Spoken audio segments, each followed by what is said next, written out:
আমি এখানে একটা টিকেনদা ব্লাউজের মাপ ছাত্রীর কাছে বুঝে নিচ্ছি, তো তোমাদেরকে একটু দেখিয়ে দিচ্ছি।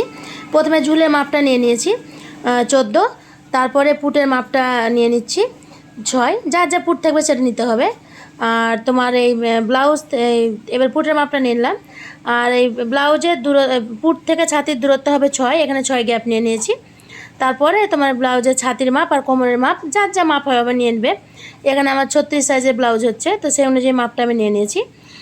এই যে 36 সাইজ, আর কোমরটা আমার 34 সাইজের হয়েছে, তো সেই অনুযায়ী আমি একটা মাপ নিয়ে নিয়েছি। তোমাদের যার যা মাপ সেটা মাপ নিয়ে নেবে।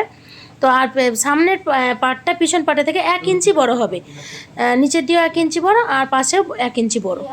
দেখো এই পাশেও 1 ইঞ্চি বড় আর এই নিচের দিকেও 1 ইঞ্চি বড়। এভাবে একটা টিকেনদার ব্লাউজের মাপ হবে।